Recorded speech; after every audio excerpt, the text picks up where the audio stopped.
eu passo todos os dias procurando fazer aquilo que falo aqui, porque sou aluno daquilo que falo, que é prestar atenção no que eu estou sentindo, né? Tem horas que a gente passa por situações mais complicadas e aí a gente fica inconformado, a gente fica perplexo, às vezes triste um pouco, e não percebe que está entrando numa tristeza e que não precisaria. Bastaria, na hora, diante do choque de ver ou de sofrer alguma coisa destrutiva, desagradável, é só a gente perguntar: onde está a luz atrás disso? E não parar de perguntar até que a resposta venha. Não a mente. Eu não vou procurar numa enciclopédia ou num livro escrito. Onde está a luz atrás disso? Aí vem a intuição, vem a percepção, a sabedoria fala. E a gente entende por que que acontece, por que que aconteceu, porque eu fiz isto, porque alguém fez alguma coisa comigo de desagradável. E aí fica tudo bem. A gente não entra em detrito emocional e, por consequência, não vai entrar em detrito relacional.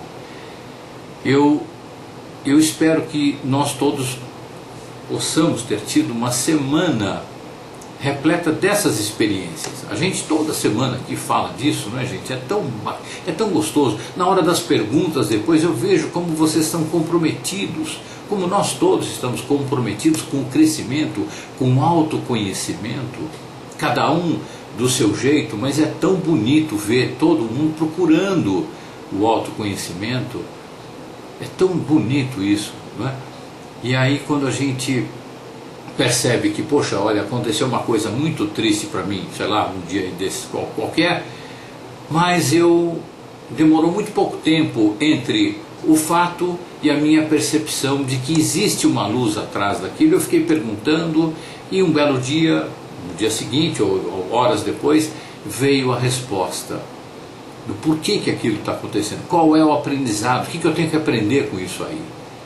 Aí quando eu descubro que eu tenho que aprender com aquilo ali, eu descubro o porquê que aquilo está acontecendo. Aí eu começo a entender o porquê de qualquer imprevisto. Aí eu não fico mais vivendo querendo prever as coisas, querendo programar as coisas para me livrar dos imprevistos desagradáveis.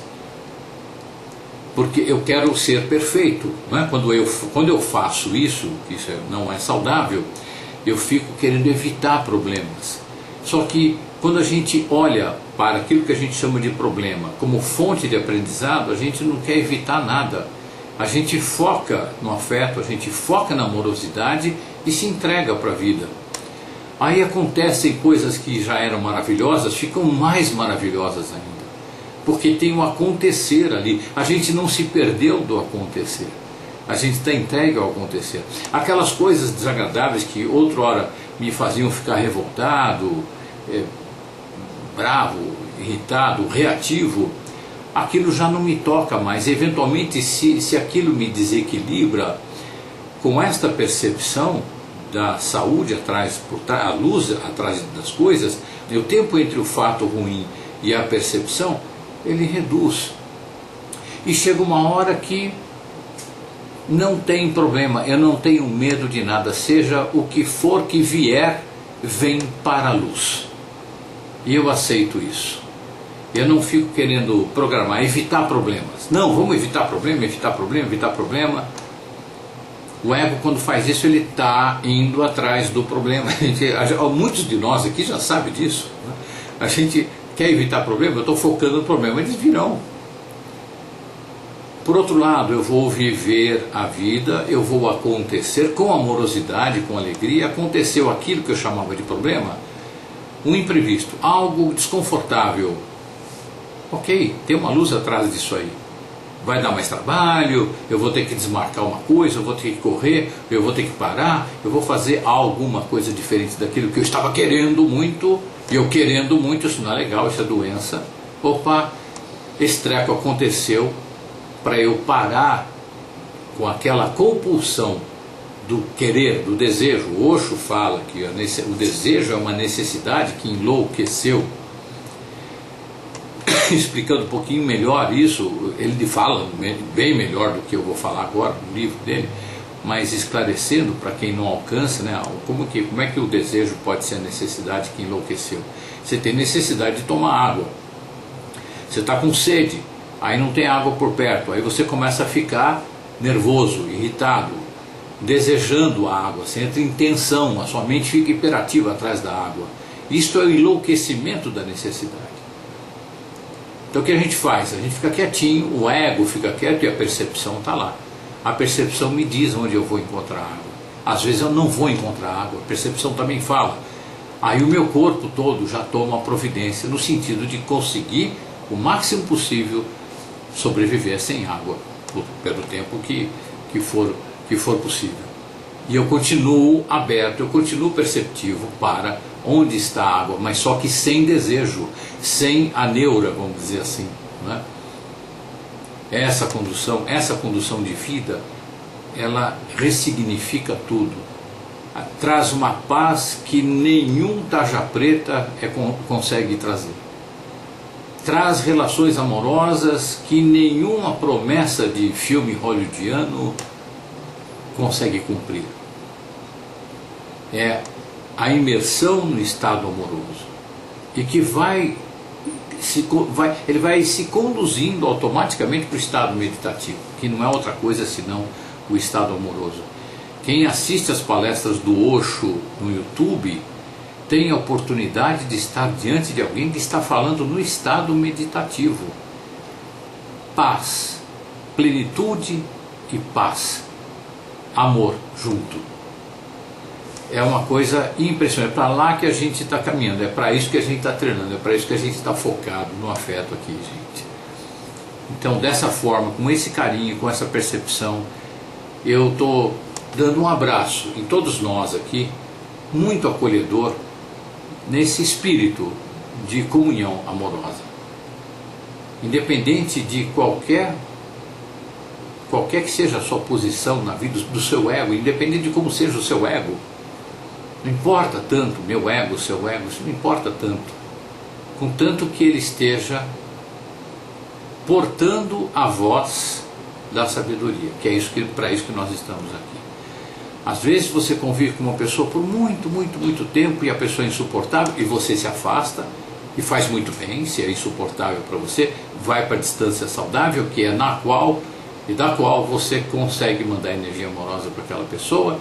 Aí aquela outra pessoa lá, essa pessoa, isso que era insuportável, ela passa por uma dificuldade, ela passa por algum problema, alguma debilidade física, e você vai encontrar a pessoa e ela está mansinha, o ego debilitou. Já falamos disso num vídeo que é o sofrimento ensina. Não ensina nada não, o sofrimento só faz o ego ficar bem quietinho, aí revela-se a essência da pessoa. O sofrimento pode dar uma referência de como a pessoa é legal por dentro, mas se ela não está num nível de consciência, de percepção, passa o sofrimento, aí vem tudo de novo, a reatividade, o ódio, a raiva, vem tudo de novo, né? É muito interessante isso. Aí você fica sabendo que essa pessoa está lá no momento meio debilitado, você se aproxima e você tem contato com a essência dessa pessoa, um contato mais próximo com a essência dessa pessoa. E aí você reflete, puxa vida, essa pessoa quando está com aquele ego, com aquela personalidade, aquela configuração comportamental aflita, angustiada, prolixa, tagarela, hiperativa, é insuportável, eu não aguento. E nem a pessoa se aguenta também, é um transtorno. Aí você se afasta. Mas, poxa, está deixando de lado uma pessoa bacana, uma pessoa legal, que no fundo é legal, no fundo não interessa. Interessa, sim, o ser expresso naquele ego, o ego comportável. Senão você vai estar lidando com neuras. Então você se afasta. Aí quando ela volta, quando ela está na configuração do ego quietinho e está com a essência para fora, você se aproxima. Aí ela toma contato com você. Aí é um contato de você com ela de verdade, não a neura social, não as neuras da vida que vivem as neuras que ficam atacando essa pessoa o tempo todo, e ela, por reatividade, acaba sendo essa pessoa que a gente dava o nome de insuportável. Debilitou-se o ego, e aí revelou-se, ficou aparente a essência daquela pessoa. Então, no fundo, todos somos luz, todos somos muito maravilhosos. Na troca, no fundo, não interessa. Na forma precisa estar o ego a serviço da essência, a serviço do ser, da sabedoria. Porque senão não há uma relação essencial, há uma relação periférica. Então essa essência é necessariamente bem-humorada, bem-amorada, é leve, é generosa, é afetuosa. Tem algumas pessoas, algumas configurações de ego, vamos chamar dessa forma melhor assim, que tem esta percepção e essa configuração comportamental. Pessoas que veem que a austeridade, a negação do ego é que põe a espiritualidade para funcionar. Isso pode ser lá em Arcturus, na quinta dimensão, porque o ego lá é de fato mais sutil. Pode ser lá, talvez em alguns pontos da quarta dimensão. Mas aqui na terceira dimensão, não, nós temos um ego e estamos numa configuração em que a comunicação através do ego é muito importante. Porque aqui há uma disparidade muito grande de níveis de consciência. Aí o sujeito pensa assim, não, eu venho de Arcturus, eu sou uma pessoa séria. Eu não dou risada. A pessoa fala, bom dia, como vai? Tá tudo bem? Tá? Tudo bem. Pode estar sentindo o maior amor do mundo, mas o ego ali não expressa.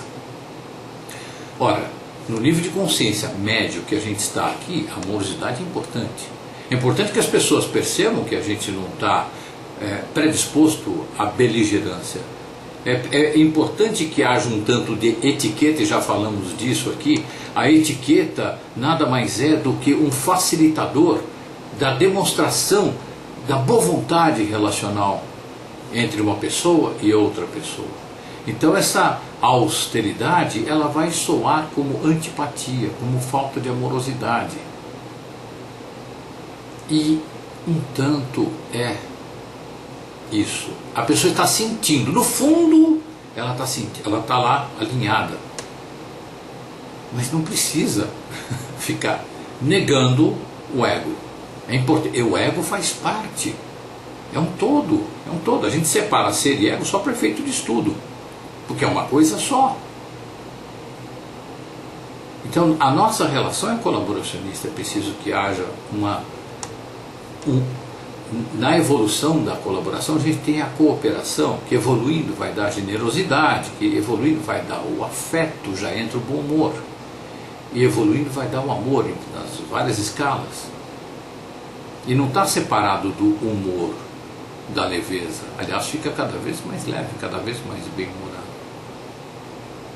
Então é necessário que a gente perceba nessas pessoas que têm uma conduta, estudiosos, muitas vezes cientistas, ou mesmo até espiritualistas, são de fato, estudam muito e falam sobre isso, mas tem uma conduta pétrea. Ela é um gráfico cartesiano de comportamento, quase que anulado. Então, qual é a relação que a gente vai ter com uma pessoa dessa? É tão ausente, está tão distante, quanto aquela irritadiça, aquela reativa que a gente se afastou. Só que ela tem um ego rígido. Está afastado também, porque a relação acontece através do ego, aqui na 3D. Aprofundando bastante, meditando bastante, a relação também acontece através do ser, mas é com amorosidade, com leveza, com humor. Então é um equívoco profundo, é um profundo equívoco essa retidão. Eu não estou dizendo que é a retidão de caráter, é uma retidão exagerada, é uma dureza,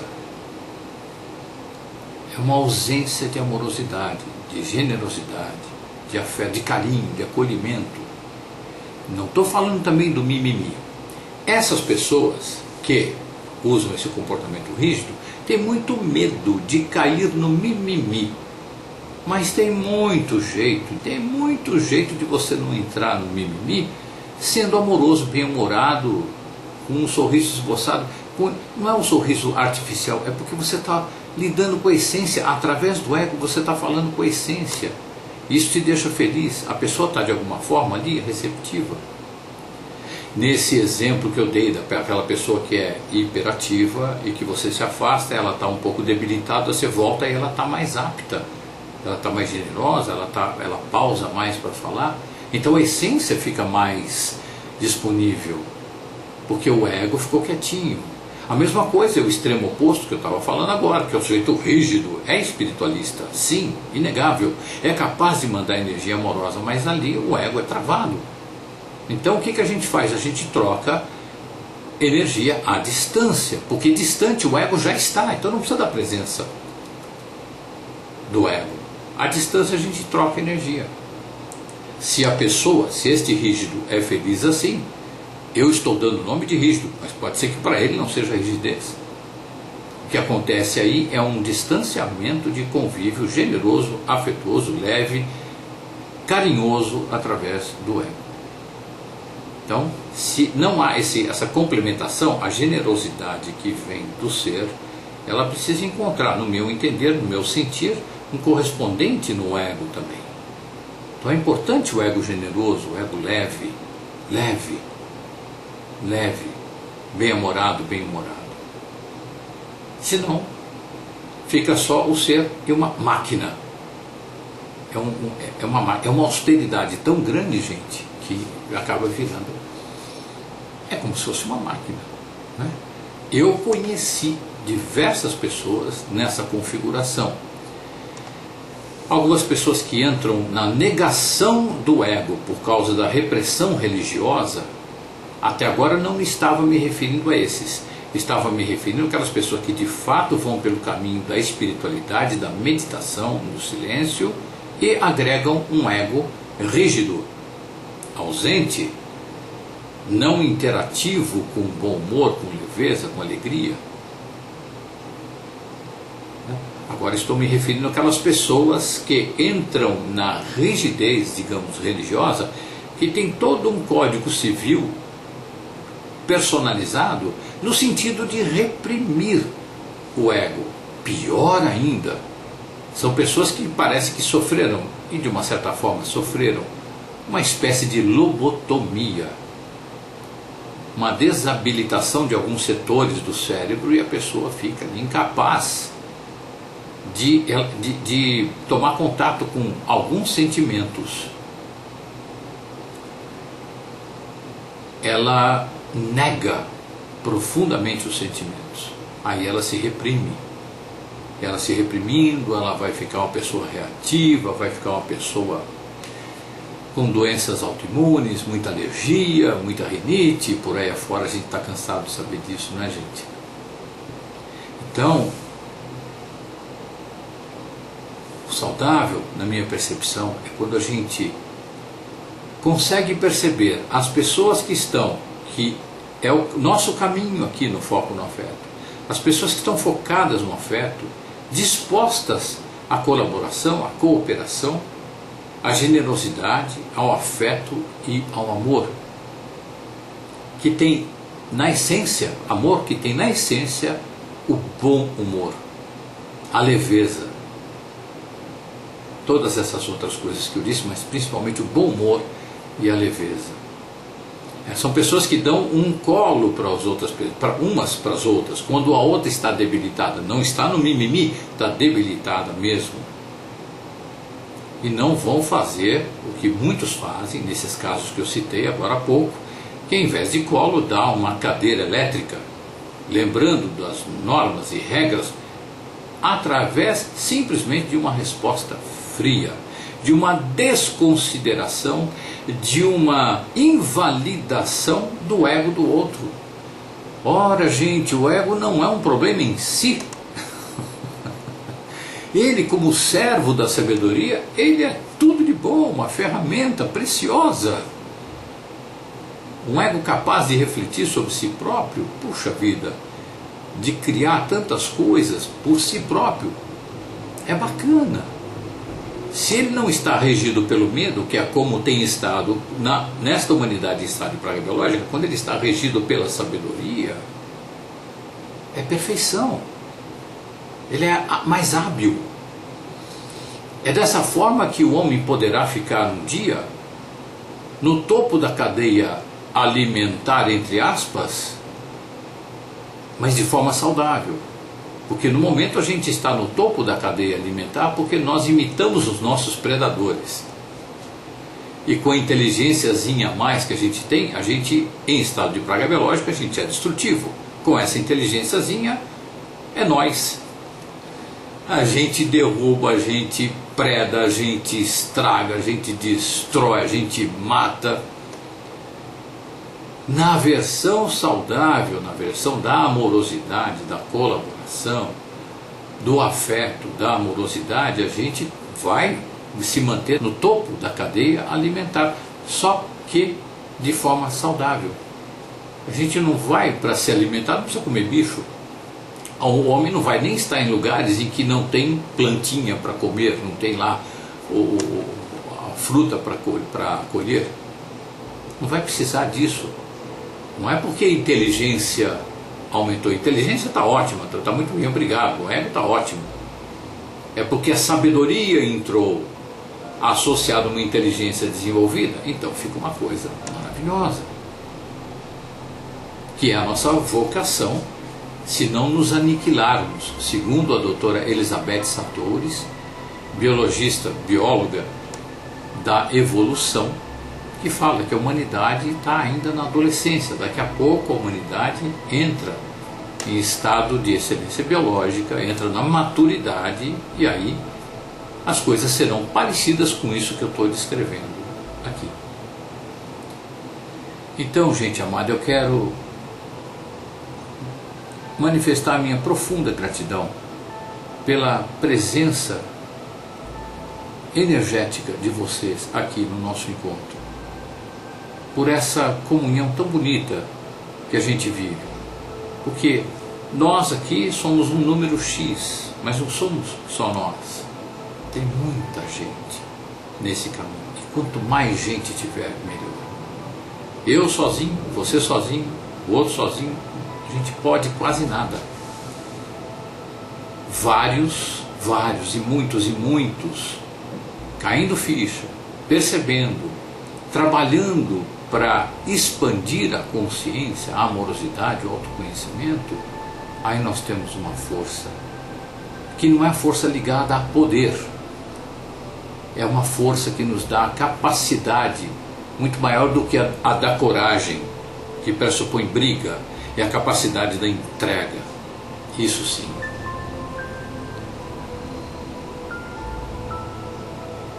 Tudo isso com foco no afeto, não é, gente?